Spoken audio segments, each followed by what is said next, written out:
ಕೇಂದ್ರದಲ್ಲಿ ಯುಪಿಎ ಸರ್ಕಾರ ಇಲ್ಲದೆ ಹೋಗಿದ್ದರೆ ಮನಮೋಹನ್ ಸಿಂಗ್ ಪ್ರಧಾನಿ ಆಗಿರಲಿಲ್ಲ ಎಂದರೆ, ರಾಹುಲ್ ಗಾಂಧಿ ಕಲಬುರಗಿಯಲ್ಲಿ ಮಾತು ಕೊಟ್ಟಿರಲಿಲ್ಲ ಎಂದರೆ, ಧರಮ್ ಸಿಂಗ್ ಹಾಗೂ ಮಲ್ಲಿಕಾರ್ಜುನ್ ಖರ್ಗೆ ಅವರು ಲೋಕಸಭೆ ಸದಸ್ಯರಾಗಿರಲಿಲ್ಲ ಎಂದರೆ ಆರ್ಟಿಕಲ್ 371 ಜಾರಿಯಾಗುವುದು ಅಸಾಧ್ಯದ ಮಾತಾಗಿತ್ತು ಎಂದು ಗ್ರಾಮೀಣಾಭಿವೃದ್ಧಿ ಹಾಗೂ ಪಂಚಾಯತ್ ರಾಜ್ ಸಚಿವ ಪ್ರಿಯಾಂಕ್ ಖರ್ಗೆ ಹೇಳಿದರು. ಕಲಬುರಗಿ ನಗರದ ಜಿಲ್ಲಾ ಕಾಂಗ್ರೆಸ್ ಕಚೇರಿಯಲ್ಲಿ ನಡೆದ ಪತ್ರಿಕಾಗೋಷ್ಠಿಯಲ್ಲಿ ಮಾತನಾಡುತ್ತಿದ್ದ ಅವರು, ಸಂವಿಧಾನದ ಆರ್ಟಿಕಲ್ 371 ಜಾರಿಗೆ ಹೋರಾಟ ನಡೆಸಿದ ಎಲ್ಲಾ ಮಹನೀಯರ ಯೋಗದಾನವನ್ನು ಸ್ಮರಿಸಲಾಗಿದೆ. ಅವಕಾಶ ಸಿಕ್ಕಾಗಲೆಲ್ಲ ಅವರನ್ನು ಅಭಿನಂದಿಸಲಾಗಿದೆ. ಎಲ್ಲಿಯೂ ಕೇವಲ ಕಾಂಗ್ರೆಸ್ನಿಂದ ಅಥವಾ ಧರಮ್ ಸಿಂಗ್ ಅಥವಾ ಖರ್ಗೆ ಅವರಿಂದಲೇ ಇದು ಆಗಿದೆ ಎಂದು ಹೇಳಿಲ್ಲ ಎಂದು ಸ್ಪಷ್ಟಪಡಿಸಿದರು. 371 ಕಲಂ ವಿಶೇಷ ಸ್ಥಾನಮಾನ ಜಾರಿಗೆ ಖರ್ಗೆ ಒಬ್ಬರೇ ಶ್ರಮಿಸಲಿಲ್ಲ. ವೈಜನಾಥ್ ಪಾಟೀಲ್, ವಿಶ್ವನಾಥ್ ರೆಡ್ಡಿ ಮುದ್ನಾಳ್, ಬಾಪು ಗೌಡ, ಹನುಮಂತರಾವ್ ದೇಸಾಯಿ, ವಿದ್ಯಾಧರ್ ಗುರುಜಿ, ಧರಮ್ ಸಿಂಗ್ ಸೇರಿ ಹಲವರು ಹೋರಾಡಿದ್ದಾರೆ.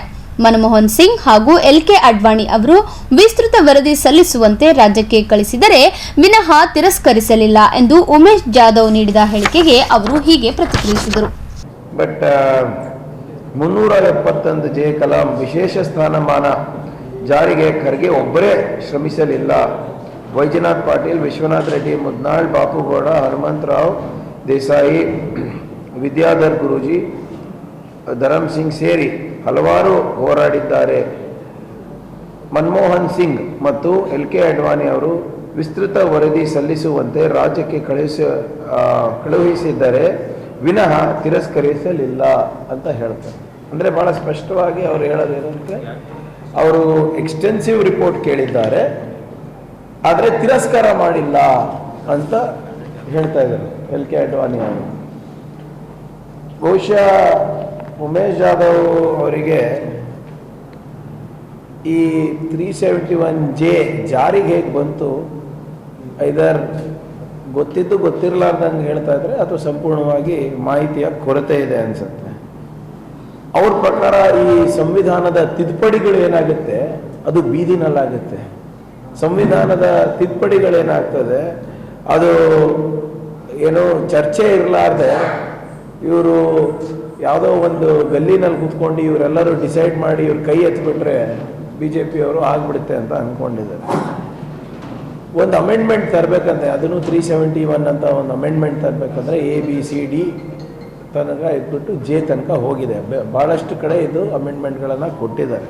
ಆದರೆ ನಮ್ಮ ಅಮೆಂಡ್ಮೆಂಟ್ನಲ್ಲಿ ಶಿಕ್ಷಣ, ಉದ್ಯೋಗ ಹಾಗೂ ವಿಶೇಷವಾದಂಥ ಅನುದಾನ ರಾಜ್ಯ ಸರ್ಕಾರದಿಂದ ಬರುವಂಥದ್ದು ಬೇರೆ ಎಲ್ಲೂ ಇಲ್ಲ.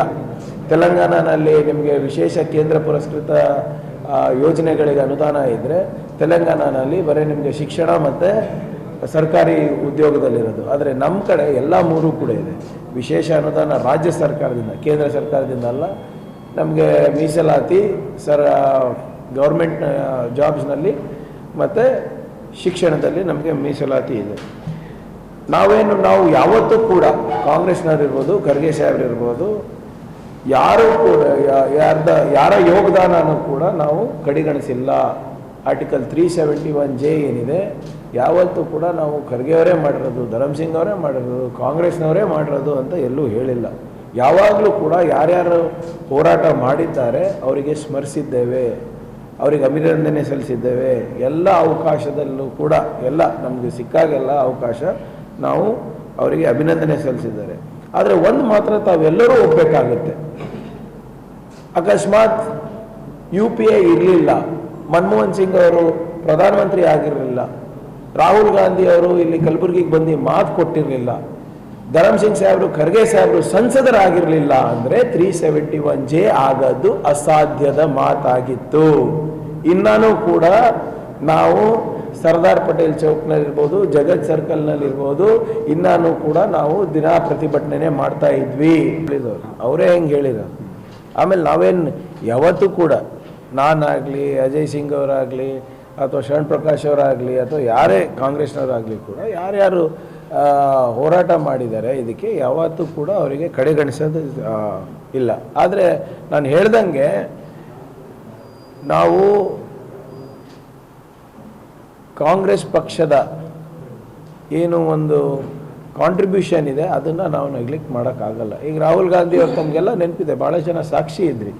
ಅವರು ಇಲ್ಲಿ ಓಪನ್ ಏನು ಪಬ್ಲಿಕ್ ರ್ಯಾಲಿನಲ್ಲಿ ನೀವು ಖರ್ಗೆ ಅವ್ರಿಗೆ ನೀವು ಆರಿಸಿ ತೊಗೊಂಡು ಬನ್ನಿ 371J ಮಾಡಿಸೋದು ಜವಾಬ್ದಾರಿ ನಾನು ತಗೋತೀನಿ ಅಂತ ಬಹಿರಂಗವಾಗಿ ಹೇಳಿದ ಮೇಲೆ 1 ವರ್ಷದ ಒಳಗಡೆ ನಾವು ಇವೆಲ್ಲನೂ ಕೂಡ ನಾವು ಏನು ಸಂಗ್ರಹಣೆ ಮಾಡಿ ಏನೇನು ದಾಖಲೆಗಳು ರಿಪೋರ್ಟು ಇದು ಹಾಗೆ ಸಿಕ್ಕಿಲ್ಲ.